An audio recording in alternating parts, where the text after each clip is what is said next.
Sí. ¿Qué nos podrías decir, por ejemplo, de esto, del acto analítico y la cuestión de las respuestas? Y la cuestión de las respuestas, ¿no? Como que entramos en una paradoja, ¿no? Ujú.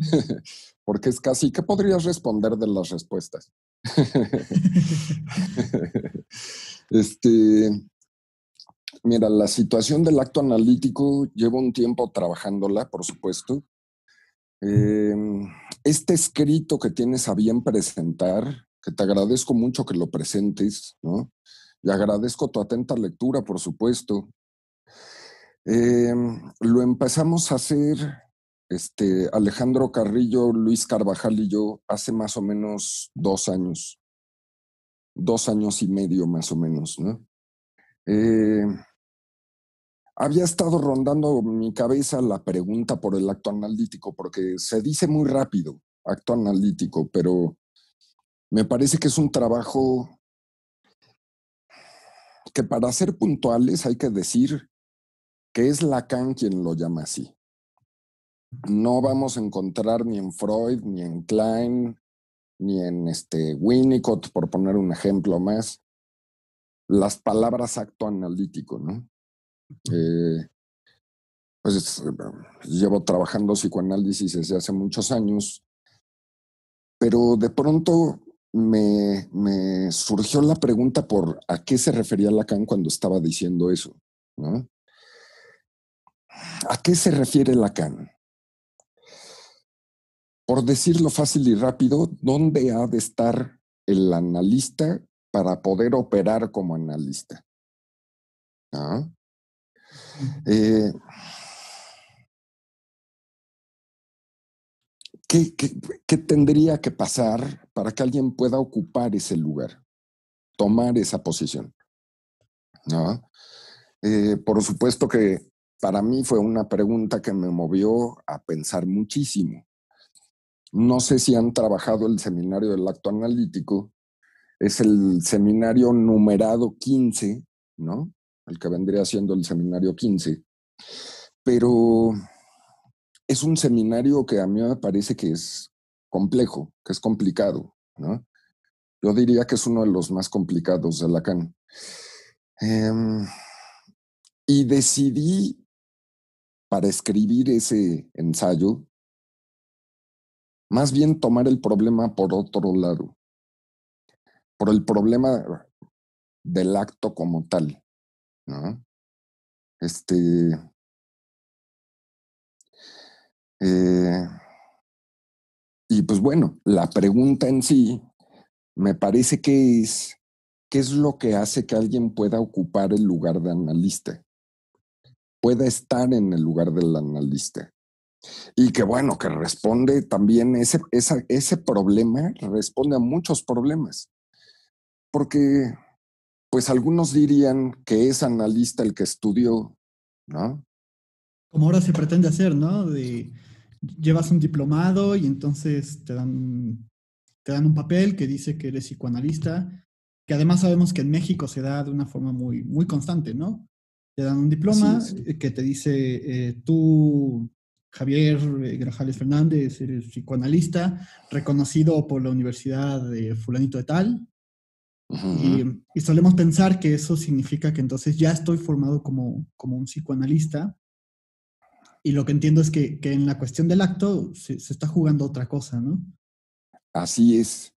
Y ese es parte del problema, porque entonces, si estudiamos en una universidad para ser psicoanalistas, de modo tal que terminando nuestros estudios nos titulamos y nos otorgan un papel que certifica que somos psicoanalistas, entonces a partir de qué es que alguien está en la posición de analista, de que una Mm, institución lo avala, ¿no? sí. De que una institución avala que es poseedor de un saber, lo cual es un poco paradójico porque, pues si nos damos cuenta de las situaciones que suceden con lo inconsciente, el inconsciente es un saber que no se sabe. Exacto. Sí, sí, sí. Entonces, ¿cómo podría una institución otorgar un papel que certifique que alguien es psicoanalista? Ujú. Es que porque sabe ya es psicoanalista. Lo que tendría que saber un psicoanalista mínimo, pues es que hay inconsciente. Ujú. Y pues eso quiere decir que pues hay un saber que no se sabe, ¿no? Sí, sí, sí. Entonces, ¿cómo funcionaría? O sea, si repruebo el examen, ¿estoy aprobado? O, ¿no? Ujú. Caemos en una paradoja medio extraña, ¿no? Sí, sí, Porque sí. justamente los exámenes, el examen profesional en una universidad, pues está hecho para dar cuenta de que uno sabe. Ujú. Y entonces, si alguien tuviese que titularse para ser analista, ¿cómo demuestra que no sabe? ¿O cómo demuestra que sabe que no sabe? Claro. Es, es una cuestión muy difícil, ¿no? Últimamente se dice que incluso ya no se tiene que estudiar psicoanálisis, sino, por ejemplo, física, ¿no? Para ser psicoanalista. Ah, caray. Y Eso entonces no. uno se pregunta, ¿cómo? ¿Qué tiene que ver una cosa con la otra? Sí, sí, sí. ¿No?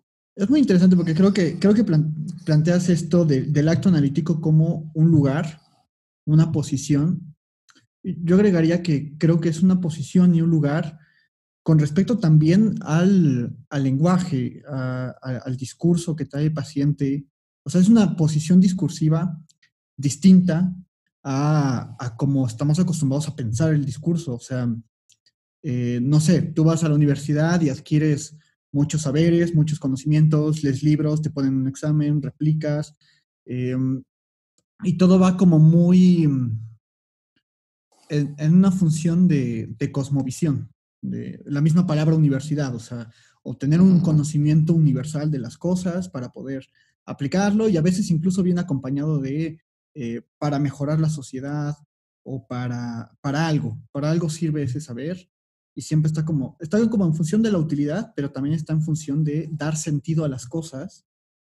Y me parece que cuando estás hablando de un acto analítico, estás hablando de una cierta posición que no está del lado, como dices en el texto, de la respuesta, que no está del lado de otorgar un sentido a las cosas, como se nos ha hecho pensar, sino precisamente quitar el sentido de las cosas.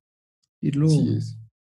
no me gusta mucho usar esta palabra porque creo que actualmente se saca mucho de contexto, pero se deconstruye todas estas cosas, ¿no? Ujú. Sí, sí. Un acto analítico, yo creo que más bien vacía el sentido, Ujú, ahueca el sentido, ¿no? ujú. Con Freud descubrió una cosa que me parece que es importantísima, ¿no? Freud descubrió que el síntoma neurótico tiene sentido.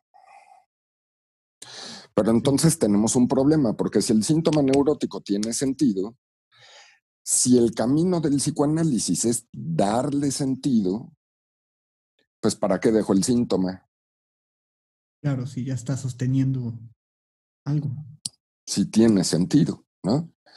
Y Ujú. más bien con Lacan y en ciertos momentos de su enseñanza, ¿no? A lo que estamos apostando es a que el síntoma pierda sentido.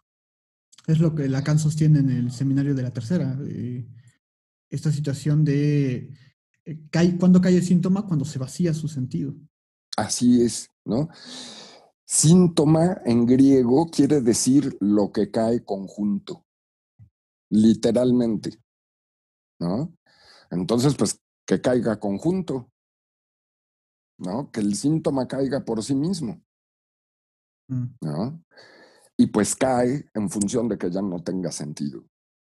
Si sigue teniendo sentido, pues ¿para qué lo dejo, no? Mm.